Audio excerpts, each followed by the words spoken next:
A very very good evening to everyone. Connect हो जाएं बेटा सभी। देखिए आज हमारा लेक्चर नंबर 13 है और ये जल्दी चैप्टर ख़त्म भी होने वाला है बेटा। ठीक है, तो सभी बच्चे इस चैप्टर को बहुत ही ध्यान से पढ़ना।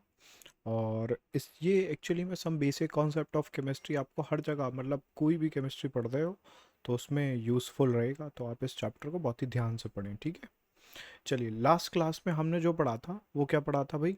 स्टोक्योमेट्रिक कैलकुलेशन करने स्टार्ट किए थे, है ना भाई? तो हम लोगों ने किसके स्टार्ट किया था भाई? स्टोक्योमेट्री को स्टार्ट कर दिया था, स्टोक्योमेट्री। और स्टोक्योमेट्री में मैंने आपको एक बात बताई है कि आप याद रखेंगे हमेशा, आप किसको मतलब एक तरीके से किसके बेसिस पे कैलकुलेशन करेंगे? मोल्स के बेसिस पे कैलकुलेशन करेंगे। ठीक है भाई, वहाँ पे कोई भी रिएक्शन होगी तो उसको पहले बैलेंस करना है। सबसे पहला क्या करना है? बैलेंस कर लेना है।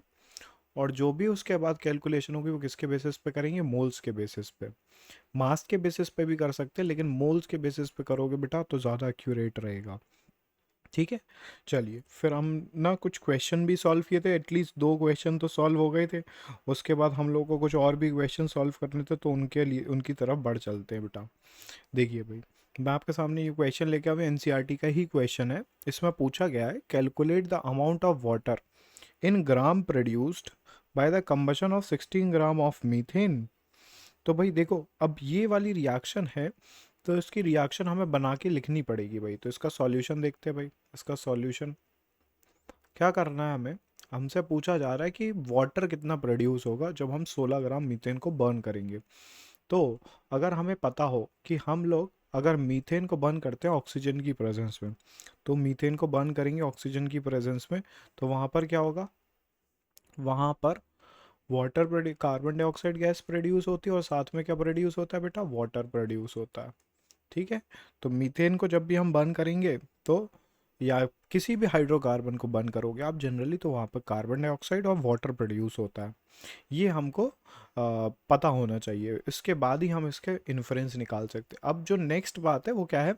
जब भी स्टोकियोमेट्रिक कैलकुलेशन करनी हो तो क्या कर लीजिए भाई? बैलेंस कर लीजिए रिएक्शन को। अब रिएक्शन को बैलेंस करना पड़ेगा, तो बैलेंस करने के लिए आप देखिए भाई, यहाँ पे 1 कार्बन है, यहाँ पे 1 कार्बन है, इधर पे 4 हाइड्रोजन है, इधर पे 2 हाइड्रोजन है। तो यहाँ पे तो डेफिनेटली 2 आने वाला है, तो यहाँ पे 2 कर दिया मैंने, और ये 2 ऑक्सीजन भी हो गया।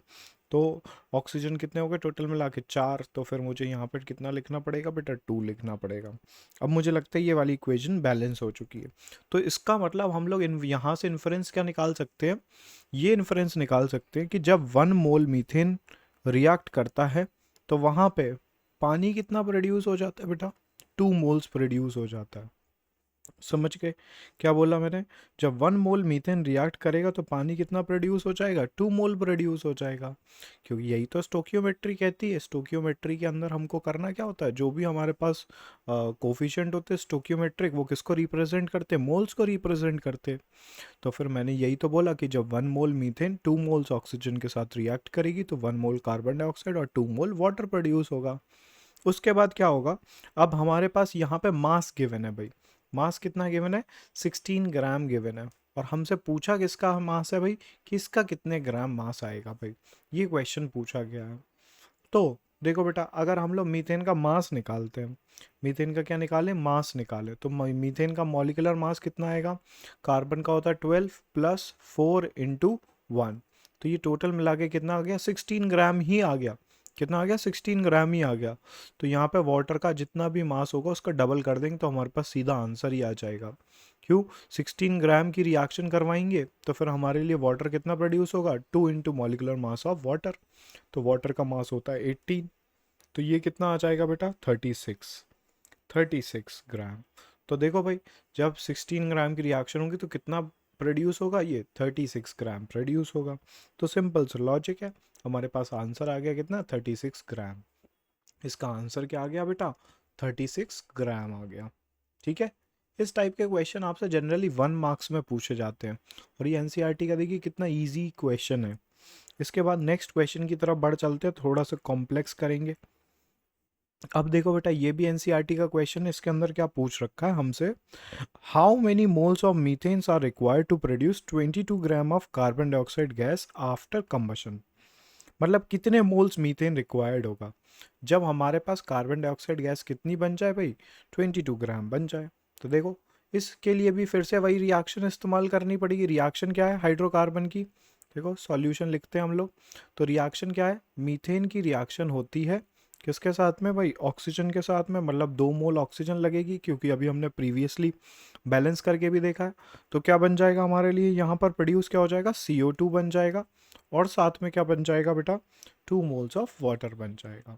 ठीक है, इसके बाद क्या होगा, जब आप नोटिस करोगे यहाँ पर हमें मास गिवन है, कितना मास गिवन है इसका, कार्बन डाइऑक्साइड का मास गिवन है 22 ग्राम, और आपसे पूछा जा रहा है कि मीथेन का कितना मोल्स रिक्वायर्ड होगा। तो पहले तो हम लोग ग्राम निकाल लेंगे और फिर उससे किसके अंदर चेंज कर लेंगे, कितने मोल्स रिक्वायर्ड होंगे, ये वाली कैलकुलेशन कर लेंगे।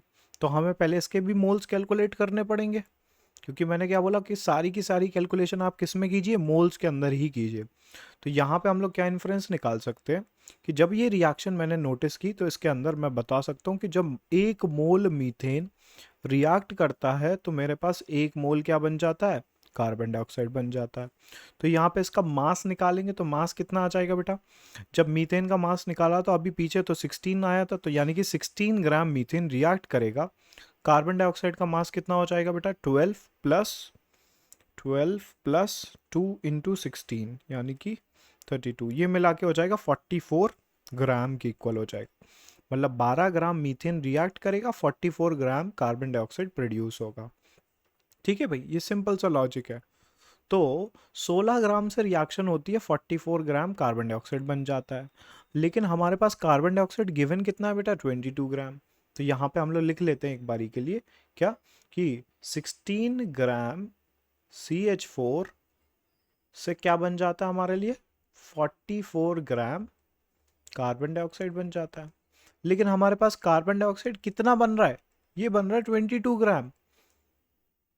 तो फिर यहाँ पे मीथेन कितना लिया होगा हमने इनिशियली, ये भी आपको पता होना चाहिए। ये हमारे लिए कितना, देखो इसको हमने हाफ कर दिया, डिवाइडेड बाई 2 कर दिया, तो फिर हमें इसको भी क्या करना पड़ेगा, हाफ करना पड़ेगा, डिवाइडेड बाई 2 करना पड़ेगा।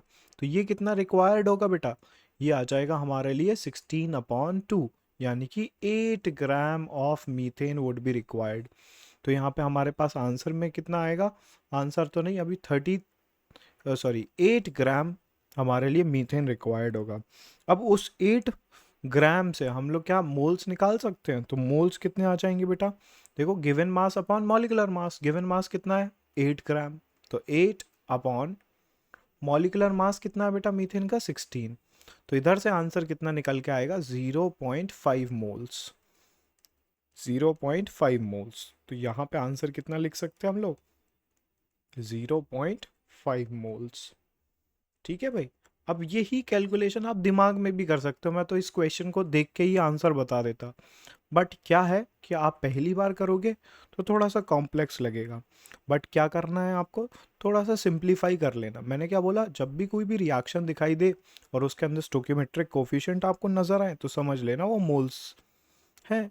ठीक है भाई, जैसे यहाँ पे CH4 के सामने 1 है, तो ये 1 मोल मीथेन रिएक्ट करने वाला है 2 मोल ऑक्सीजन के साथ, और 1 मोल कार्बन डाइऑक्साइड बन जाएगा और 2 मोल वाटर बन जाएगा। हमें कार्बन डाइऑक्साइड का मास गिवन है 22 ग्राम, है ना भाई।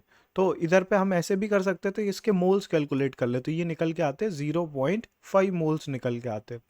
तो 1 मोल से 1 मोल रिएक्ट करता तो 0.5 से 0.5 रिएक्ट करता, इस तरीके से भी कर सकते थे। तो ये भी आंसर आ जाता हमारे लिए, यहाँ से भी सेम ही आता 0.5 मोल। मतलब इस टाइप के क्वेश्चन करने के लिए कई सारे पाथवे हो सकते हैं। ठीक है, मैं आपको ईजीएस्ट पाथवे बताना चाहता हूँ कि आप इस कॉन्सेप्ट को समझो। दोनों तरीके समझ लो भाई, क्या है दोनों, क्या मतलब जितने भी तरीके हैं वो आप समझ सकते क्या, कि जैसे यहाँ पर 22 ग्राम था तो मैंने इसको मोल्स के अंदर चेंज किया तो 0.5 मोल्स आ गए। और जब मेरे पास ये 1 मोल से 1 मोल प्रोड्यूस होता तो 0.5 मोल से 0.5 मोल हमें मीथेन चाहिए पड़ेगा, तो आंसर कितना आ गया 0.5 मोल। ये वाला तरीका भी सही है। लेकिन यहाँ पे मैंने क्या बोला, 1 मोल से 1 मोल रिएक्शन होती है तो 16 ग्राम से 44 ग्राम बनेगा। तो अब मैंने क्या बोला, 16 ग्राम से 44 ग्राम कार्बन डाइऑक्साइड बनता है, तो 8 ग्राम से 22 ग्राम बनेगा। उस 8 को मैंने किसके अंदर चेंज कर दिया, मोल्स के अंदर चेंज कर दिया, तो आंसर आ गया 0.5। इस तरीके से भी कर सकते हैं बेटा, ठीक है। तो कोई मतलब एक वो नहीं है हमारे पास कि एक हार्ड एंड फास्ट रूल हो, ठीक है। चलिए आगे बढ़ते हैं, इस वाले क्वेश्चन को सॉल्व करने की कोशिश करते हैं। थोड़ा तगड़ा सा क्वेश्चन है। इसमें क्या बोल रखा है, chlorine is prepared in the laboratory by treating manganese dioxide with aqueous hydrochloric acid according to the following reaction. अब अच्छी बात क्या है, उसने रिएक्शन को खुद ही दिया है और बैलेंस करके भी दिया है, ठीक है भाई। तो हमें बैलेंसिंग में टाइम वेस्ट नहीं करना है, जो इसके कोफिशिएंट होंगे वही हमारे लिए भाई मोल्स को रिप्रेजेंट कर लेंगे। तो फिर क्या बोल रहा है, how many grams of HCl react with 5 gram of magnesium dioxide. तो देखो इस रिएक्शन को लिख लेते हैं भाई। सो इसका सॉल्यूशन कैसे आएगा, बहुत ही सिंपल है।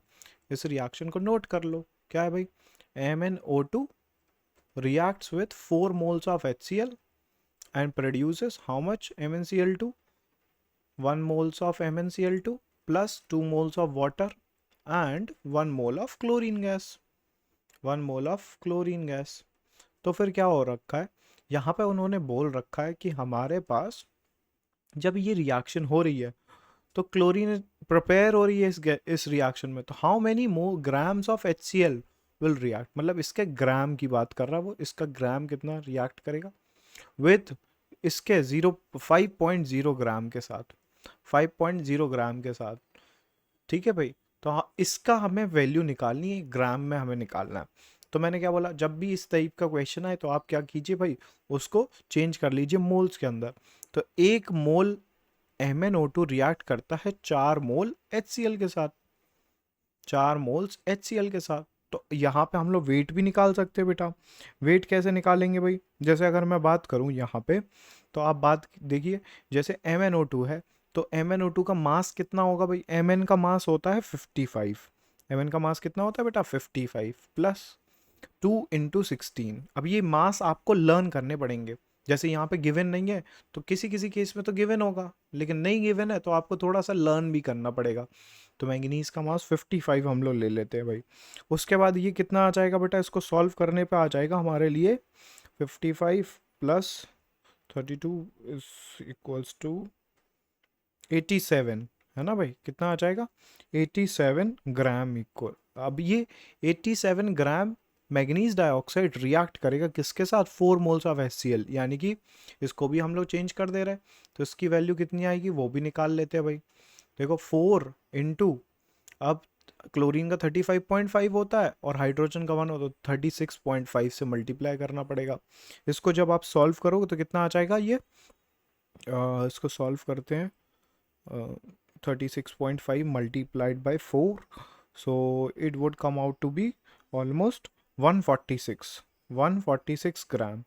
तो आप देख सकते हो यहाँ पे मतलब 87 ग्राम मैग्नीज रिएक्ट करेगा, मैग्नीज डाइऑक्साइड रिएक्ट करेगा 146 ग्राम ऑफ HCl के साथ, ठीक है भाई। तो क्या बोला मैंने, 87 ग्राम MnO2 रिएक्ट करेगा किसके साथ में भाई, 146 ग्राम ऑफ HCl के साथ में। तो यहाँ पे क्वेश्चन ये पूछा जा रहा है कि जब ये 5 ग्राम रिएक्ट करेगा MnO2 तो इसका कितना अमाउंट होगा, बस सिंपल है 146 डिवाइडेड बाय 87 मल्टीप्लाइड बाय 5। तो ये हमारे लिए ग्राम में आ जाएगा। अब जिनको नहीं आ रहा उनके लिए मैं एक एक्स्ट्रा स्टेप भी कर देता हूँ यहीं पे, उनके लिए एक एक्स्ट्रा स्टेप भी कर देता हूँ। आंसर कितना आ जाएगा, इसको सॉल्व कर लोगे आप तो आंसर आ जाएगा ग्राम में, 146 डिवाइडेड बाई 86, 86 आ रहा है 87 आएगा, 87 आएगा, ठीक है भाई, इंटू 5 आएगा। फिर क्या होगा, उसको सॉल्व कर लेंगे तो हमारे पास आंसर आ जाएगा, ये ऑलमोस्ट आएगा 8.39 के आसपास, 8.39 ग्राम के आसपास आएगा। अब जिनको समझ में नहीं आई ये वाला स्टेप उनके लिए करके बता रहा हूँ, देखो कैसे। इसको मैं थोड़ा सा नीचे कर देता हूँ ताकि आप समझ सके, इधर पे कर देता हूँ। अब देखो जरा, जैसे 1 ग्राम MnO2 कितने के साथ रिएक्ट करेगा वो निकाल सकते हैं हम लोग, 146 डिवाइडेड बाय 87 ग्राम HCl। तो फिर 5 ग्राम से रिएक्शन करा मतलब 5 ग्राम MnO2 लोगे तो कितनी होगी, दिस का मल्टीप्लाई 5 में कर दो तो हमारे पास आंसर आ जाएगा। उसका आंसर कितना निकल के आ रहा है भाई, इसका आंसर निकल के आ रहा है 8.39 ग्राम, 8.39 ग्राम। और ये थोड़ा सा स्टैंडर्ड टाइप का क्वेश्चन है एक तरीके से। एनसीईआरटी को इस टाइप के क्वेश्चन पसंद आते हैं भाई। एनसीईआरटी में बहुत ही इजी इजी क्वेश्चन है, ठीक है भाई। तो एनसीईआरटी में कैसे क्वेश्चन मिलेंगे बेटा आपको? बहुत ही इजी इजी क्वेश्चन मिलेंगे। चलिए अब अगला देखते हैं भाई, अगला कोई क्वेश्चन मिल जाए हमें। हाँ, तो ये हमें मिल गया एग्जाम्पल नंबर 87, ये किसी बुक से पिक किया गया है। तो देख लेते हैं भाई इसके बारे में भी हम लोग, कि ये वाला यहाँ पे बेटा जो मैं रेफरेंस बुक यूज़ कर रहा हूँ वो है एबीसी केमिस्ट्री, ठीक है। तो आपको अगर ये सारे एग्जाम्पल पढ़ना चाहते हो आप, तो एबीसी केमिस्ट्री से भी पढ़ सकते हो, ठीक है। एक स्टैंडर्ड बुक है एबीसी केमिस्ट्री, उसी बुक से मैंने ये एग्जाम्पल पिकअप किए हैं।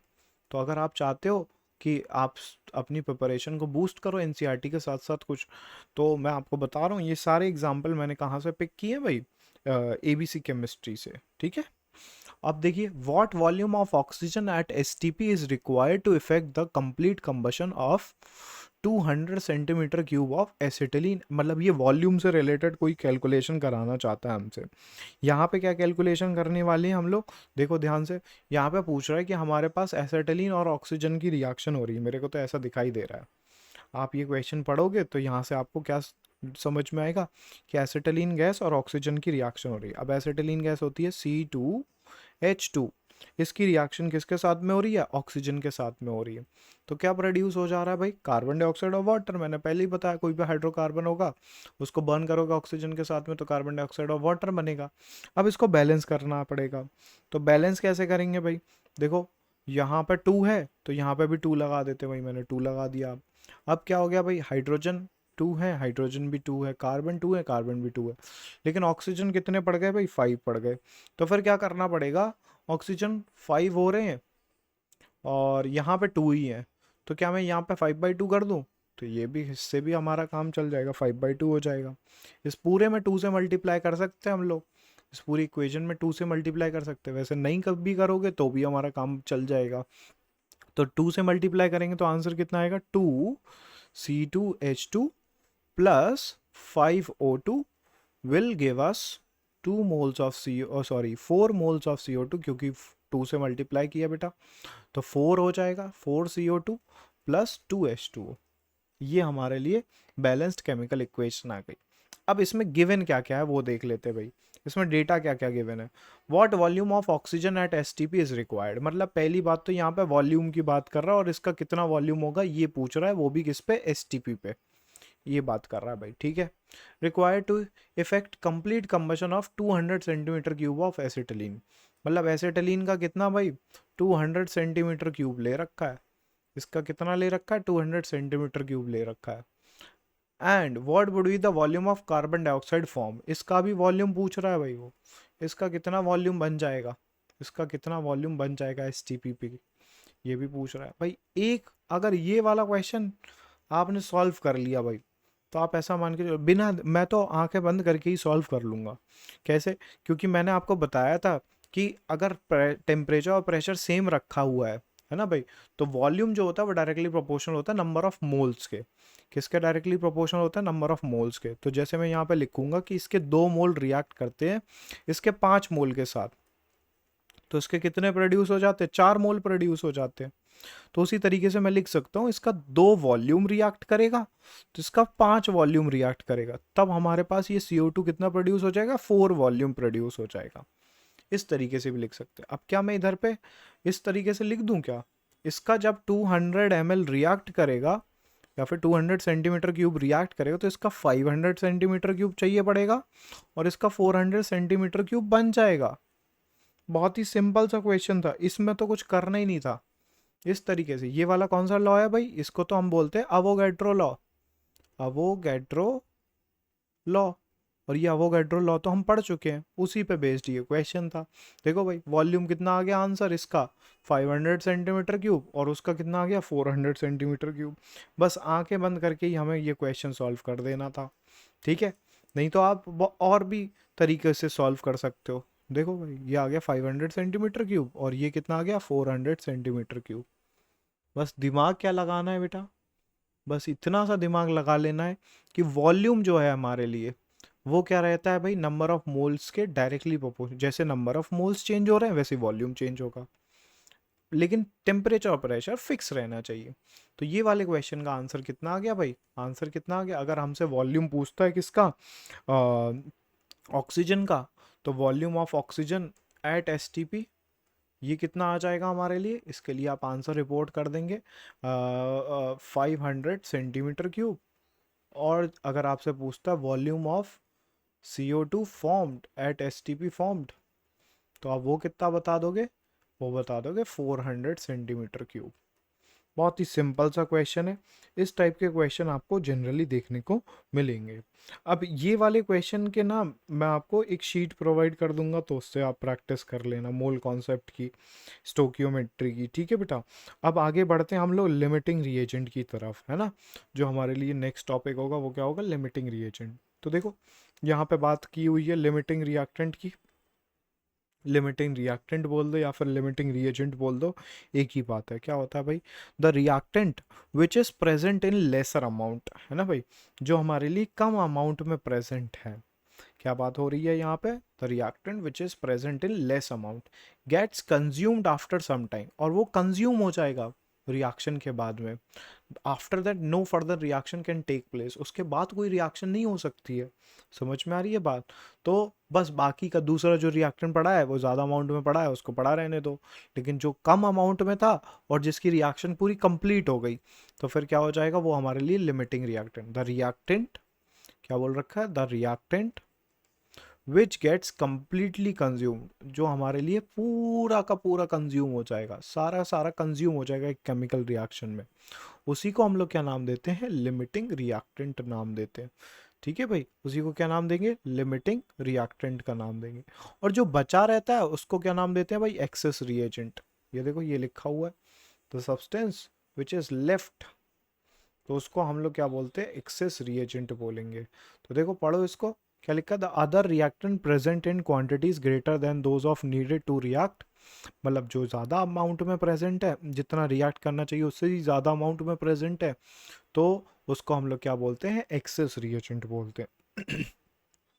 तो ये केमिकल रिएक्शन के अंदर आपको आइडेंटिफाई करना आना चाहिए कि कौन लिमिटिंग रिएजेंट होगा, कौन एक्सेस रिएजेंट होगा। ठीक है। तो एक एनसीईआरटी में क्वेश्चन है, चलिए उसको ट्राई कर लेते हैं। अच्छा, उस वो क्वेश्चन यहाँ पे शायद आ नहीं पाया है। मैं एक काम करता हूँ, मैं आपको नोट करके बताता हूँ भाई। ठीक है, यहाँ पे एक क्वेश्चन लिखता हूँ मैं, उस क्वेश्चन को देखते हैं। Excuse me. देखिए भाई यहाँ पे एक क्वेश्चन है कि अगर मेरे पास एक रिएक्शन गिवन है A+B2 गिव्स AB2। ठीक है भाई, इस तरीके से इक्वेशन गिवन है। तो इसमें पूछ रखा है कि आपको आइडेंटिफाई करना है, identify limiting reagent in the following, ये भी एनसीईआरटी का ही क्वेश्चन है बेटा, जैसा कि आप देख रहे हैं। ठीक है भाई। इसके बाद इसमें पहला जो पार्ट दे रखा है उसमें बोल रखा है कि 300 एटम्स हैं हमारे लिए ए के, 300 एटम्स ऑफ ए है, plus how much? 200 molecules of B, 200 molecules of B. ये पहला क्वेश्चन है। दूसरा क्या क्वेश्चन है भाई? दूसरे क्वेश्चन में है हमसे पूछा कि 2 मोल्स ऑफ ए प्लस यहाँ पे बोल रखा है 3 मोल्स ऑफ बी। और थर्ड पार्ट में क्या बोल रखा है भाई? थर्ड पार्ट में बोल रखा है 100 atoms of A, 100 atoms of A plus 100 molecules of B, 100 molecules of B. उसके बाद क्या बोल रखा है भाई? उसके बाद है क्वेश्चन के अंदर 5 moles of A, 5 moles of A plus, और क्या है भाई? 2.5 मोल्स, 2.5 मोल्स ऑफ बी। ये है इक्वेशन। उसके बाद पांचवा पार्ट क्या दे रखा है भाई? 2.5 moles of A and 5 moles of B plus 5 moles of B. ये क्वेश्चन गिवन है भाई, ठीक है। बहुत ही सिंपल सा क्वेश्चन है, दिमाग लगा के ही सॉल्व हो जाएगा, ठीक है। यहीं पे हम लोग सॉल्व कर लेते हैं भाई। देखो इसका सॉल्यूशन कैसे करना है, यहीं पे सॉल्व कर दूंगा मैं, ध्यान से देखना। तो सॉल्यूशन के अंदर हमें कुछ नहीं करना है, बस इसको समझना है। A+B2 की रिएक्शन से AB2 बन जाता है, सही है। मतलब अगर हम लोग बात करें ए का हमें कितना मोल चाहिए पड़ेगा, इसका 1 मोल रिएक्ट करेगा इसके 1 मोल के साथ, तो हमारे पास इसका 1 मोल बन जाएगा, ठीक है भाई। इसका क्या बन जाएगा, 1 मोल बन जाएगा। अब क्या होगा, अब यहाँ पे जो बात चल रही है, सबसे पहले एटम्स की बात चल रही है। यहाँ पे बोल रखा है सबसे पहले क्वेश्चन में कि 300 एटम्स ए के हैं और 200 मॉलिक्यूल्स बी के हैं। तो भाई सिंपल सी बात है, जब इसके 300 पार्टिकल्स हैं तो इसके कितने होने चाहिए भाई, इसके भी 300 होने चाहिए। लेकिन बी तो भाई, अब क्या हो जाएगा यहाँ पे, बी हमारे लिए लिमिटिंग रिएजेंट हो जाएगा। तो ये हमारे लिए क्या हो जाएगा भाई, लिमिटिंग रिएजेंट। मतलब मतलब कि 200 मॉलिक्यूल्स बी के जल्दी ख़त्म हो जाएंगे और 100 एटम्स ए के बचे रह जाएंगे। तो ये हमारे लिए लिमिटिंग रिएजेंट हो जाएगा पहले वाले केस में।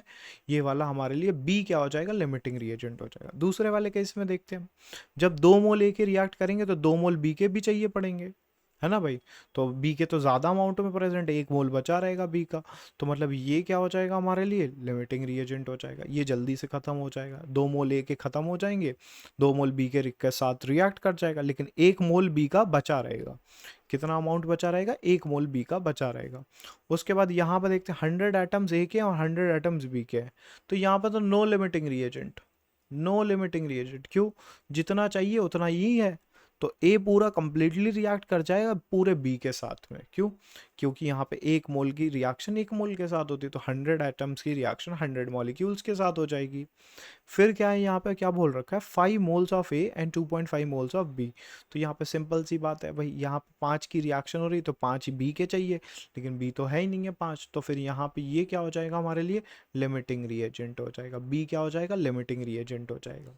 रीज़न क्या है कि 2.5 मोल्स रिएक्ट कर जाएंगे और 5 मोल्स के साथ तो नहीं, 2.5 मोल्स ए के साथ रिएक्ट कर जाएंगे। बचा हुआ अमाउंट कितना रहेगा, यहाँ पे बचा हुआ अमाउंट कितना रहेगा बेटा, यहाँ पे 2.5 मोल्स ए के बचे रहेंगे।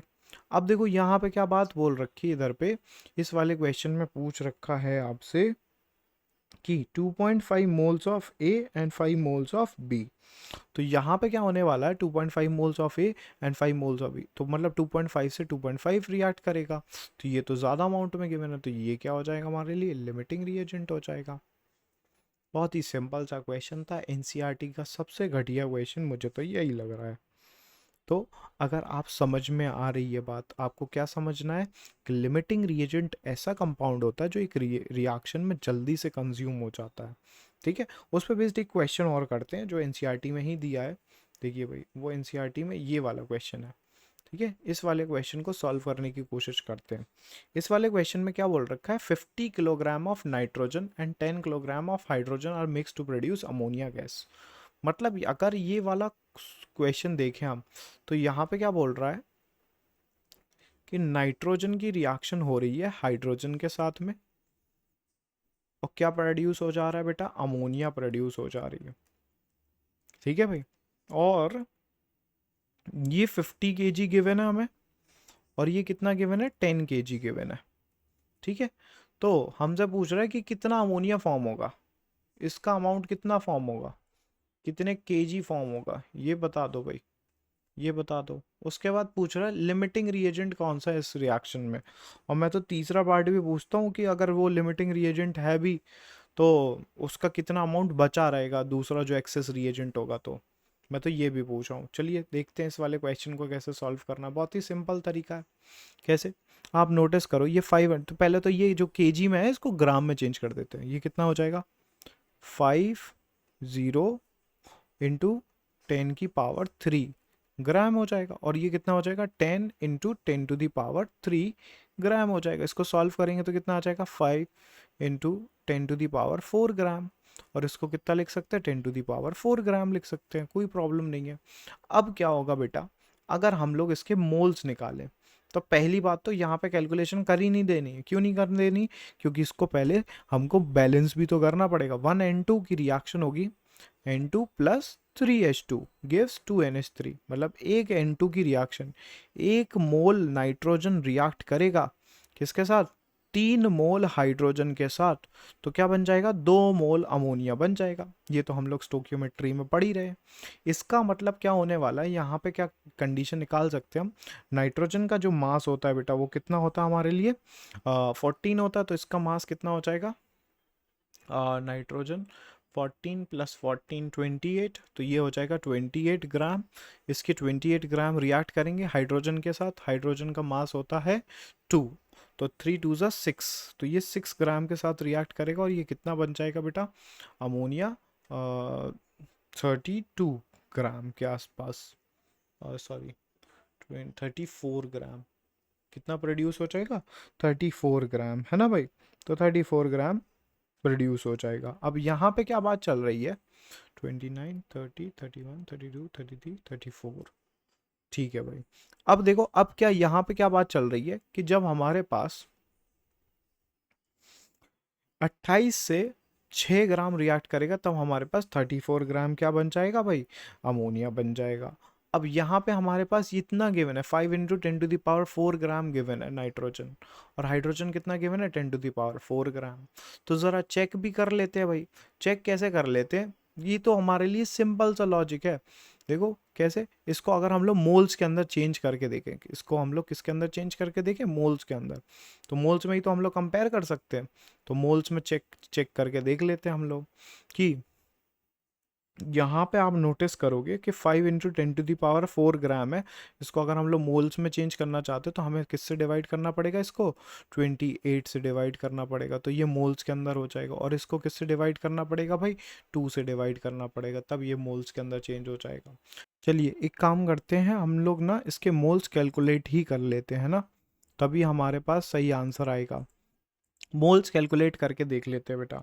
अगर हम लोग मोल्स कैलकुलेट करेंगे, 5 इंटू 10⁴ डिवाइडेड बाई 28, तो इससे हमारे पास कितने आएंगे मोल्स, वो हम सॉल्व करके देख लेते हैं कैलकुलेटर से। एक मिनट, आप मैनुअली भी सॉल्व कर सकते हैं। तो इधर पे आंसर आएगा 1.786 टाइम्स 10⁻³ मोल्स, कितना आ जाएगा, इतने मोल्स आ जाएंगे। और जब हाइड्रोजन के मोल्स कैलकुलेट करके देखेंगे तो वो कितना आ जाएगा, 5 इंटू 10⁻³, 5 इंटू 10⁻³ मोल्स आ जाएंगे। इसका मतलब हमें क्या है भाई, जब एक मोल की रिएक्शन होती है तो 3 मोल चाहिए होते हैं, तो 1.78 की रिएक्शन होगी तो हमें कितने हाइड्रोजन चाहिए पड़ेंगे, तो 3 इंटू 1.78 हाइड्रोजन चाहिए पड़ेंगे, मतलब 5.36 इंटू 10⁻³ मोल चाहिए पड़ेंगे। देखो इस क्वेश्चन में मैं इसको ना नीचे शिफ्ट कर देता हूँ, इसको यहाँ शिफ्ट कर दिया मैंने। अब देखो ज़रा इसमें क्या बोल रहे हैं कि जब 1.78 की रिएक्शन होगी तो हमें कितना हाइड्रोजन चाहिए पड़ेगा, वो बात हो रही। तो 3 इंटू 1.78 इंटू 10⁻³ इतना ही चाहिए पड़ेगा, क्योंकि एक मोल से 3 मोल की रिएक्शन होती है, तो इतने मोल से 3 इंटू 1.78 इंटू 10⁻³, यानी कि इसको जब सॉल्व कर लेंगे तो आंसर कितना आ जाएगा, 5.36 टाइम्स 10⁻³ मोल्स आ जाएगा। 5.36 टाइम्स 10⁻³ मोल्स आ जाएगा। और यहाँ पे ये कितना रिएक्ट कर रहा है, 1.78 टाइम्स 10⁻³ मोल्स रिएक्ट कर रहा है।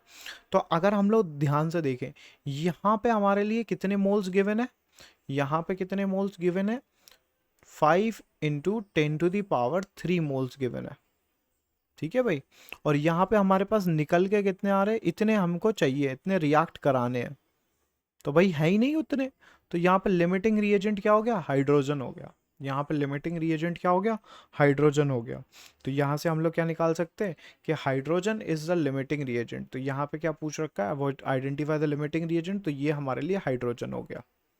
अब जब हाइड्रोजन लिमिटिंग रिएजेंट हो गया तो हाइड्रोजन के रिस्पेक्ट में रिएक्शन चलेगी, जितने मोल्स हाइड्रोजन के होंगे उतने ही मोल्स नाइट्रोजन के चाहिए पड़ेंगे। मतलब हाइड्रोजन के 3 मोल से नाइट्रोजन के 1 मोल की रिएक्शन होती है, तो हाइड्रोजन के 5 मोल से कितने की रिएक्शन होगी, 5/3 की रिएक्शन होगी। तो यहाँ पे अमोनिया कितना प्रोड्यूस हो जाएगा भाई, 2/3 मोल्स, है ना भाई। तो वो हम लोग कैसे निकाल सकते हैं यहाँ पे, तो इसका 2/3 मोल्स कर देंगे, तो 5 इंटू 10⁻³ मोल्स 2/3 कर देंगे। तो यहाँ से हमारे पास कितना आंसर आ जाएगा जब हम इसको सॉल्व कर लेंगे, तो ये हमारे पास आ जाएगा ऑलमोस्ट 3.3 टाइम्स 10⁻³ मोल्स आ जाएगा।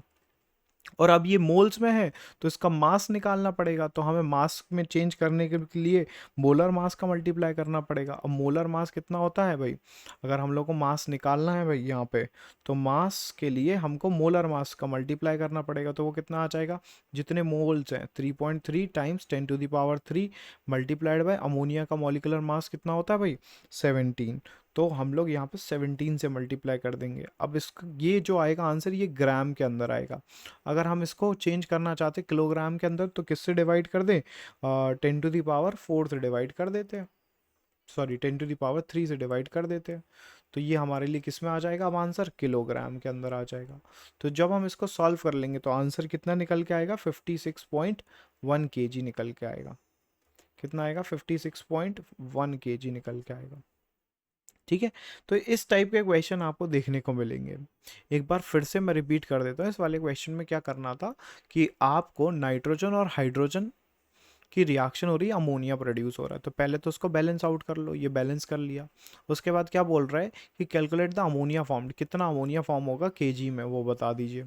तो देखो 50 kg हमको डेटा गिवन है और इसका 10 kg गिवन है। तो पहले पूछ रहा है कि आइडेंटिफाई द लिमिटिंग रिएजेंट, तो रिएक्शन किसके रिस्पेक्ट में हो रही होगी। तो हमने इस 50 kg को पहले ग्राम के अंदर चेंज किया और उस ग्राम से क्या निकाल लिया बेटा, मोल्स निकाल लिए। ठीक है, इस 10 को हमने किसके अंदर चेंज किया, ग्राम के अंदर चेंज किया, और इससे भी क्या निकाल लिए, मोल्स निकाल लिए। फिर हमें पता चला कि 1 मोल की रिएक्शन होती है 3 मोल्स के साथ। इसका जब 1 मोल नाइट्रोजन का 1 मोल रिएक्ट करते हैं इसके 3 मोल्स के साथ। तो जब हमने इसमें चेक किया तो 1.78 के अकॉर्डिंग अगर हम लोग चेक करते हो 3 इंटू 1.78 इंटू 10⁻³ मोल्स चाहिए पड़ेंगे, यानी कि इतने मोल्स रिक्वायर्ड होंगे हाइड्रोजन के, 5.36 इंटू 10⁻³ मोल्स रिक्वायर्ड होंगे। लेकिन हमें गिवन कितने, 5 इंटू 10⁻³ मोल्स। तो रिएक्शन में ये तो जल्दी से कंज्यूम हो जाएगा ना, तो ये क्या हो गया हमारे लिए, हाइड्रोजन लिमिटिंग रिएजेंट हो गया। हाइड्रोजन क्या हो गया हमारे लिए, लिमिटिंग रिएजेंट हो गया। और जैसे ही ये लिमिटिंग रिएजेंट बना तो रिएक्शन इसके टर्म्स में चलेगी, मतलब ये जल्दी से रिएक्शन में खत्म हो जाएगा। तो बचा हुआ क्या रहेगा, नाइट्रोजन। अगर आपसे कोई पूछता है तो एक्सेस रिएजेंट क्या हो जाएगा हमारे लिए, नाइट्रोजन हो जाएगा। अब देखो जब इसके रिस्पेक्ट में रिएक्शन चल रही है तो हाइड्रोजन के 3 मोल रिएक्ट करते हैं, तो हम नाइट्रोजन का 1 मोल रिएक्ट करेगा और अमोनिया कितना बन जाएगा, 2 मोल। तो हमने इसके मोल्स निकाल लिया, अमोनिया के कितने मोल्स बनेंगे, क्योंकि ये पूरा कंज्यूम हो रहा है। तो यहाँ पे इससे 2/3 मोल्स बन जाएंगे, 2/3 मोल्स बनेंगे। तो इसका कितना आ गया, 3.3 इंटू 10⁻³ मोल्स। ये मोल्स ऑफ अमोनिया आ गए बेटा, क्या आ गए, मोल्स ऑफ अमोनिया जो प्रोड्यूस हो रहे होंगे जब हाइड्रोजन पूरा कंज्यूम हो रहा होगा। उसके बाद ये कितना आ गया भाई, इसका मास निकालना था, तो हमने इसके मॉलिक्यूलर मास से, अमोनिया का मॉलिक्यूलर मास होता है 17, उससे मल्टीप्लाई कर दिया। तो फिर यहाँ पे कितना सॉल्व करने के बाद आ गया ये आंसर, केजी में 56.1 kg आ गया। कितना आ गया, 56.1 kg आ गया आंसर। अब आप इसी तरीके से इसी क्वेश्चन के अंदर आप क्या बताएंगे कि mass of N2 left, mass of nitrogen left की वैल्यू बताएंगे।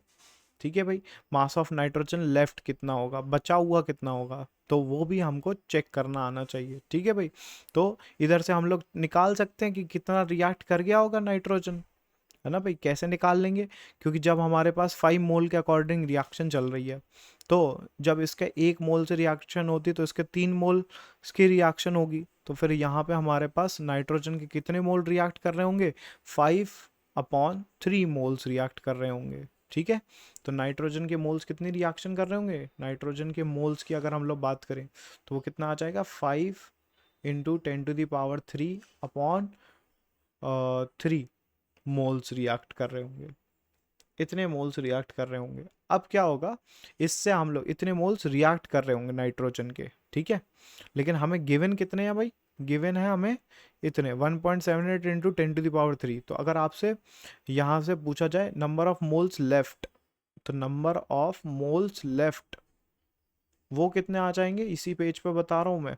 तो 1.78 टाइम्स 10⁻³ माइनस 5/3 टाइम्स 10⁻³ तो इतने मोल्स बचे रहेंगे। अगर हम इसी में इस वैल्यू को मान लेते हैं एक्स वैल्यू आई, कुछ सॉल्व करने के बाद हम मास निकालना चाहते तो एक्स में कितने का मल्टीप्लाई कर देंगे बेटा, इस एक्स के अंदर कितने का मल्टीप्लाई कर देंगे, 14 सॉरी हाँ 28 का मल्टीप्लाई कर देंगे, तो हमारे पास जो भी मास आएगा वो किस में आ जाएगा बेटा, ग्राम में आ जाएगा। फिर उसमें अगर हम लोग 10⁻³ का डिवाइड कर दे तो आंसर किस में आ जाएगा, केजी में आ जाएगा, कितना केजी मास N2 का बचा होगा।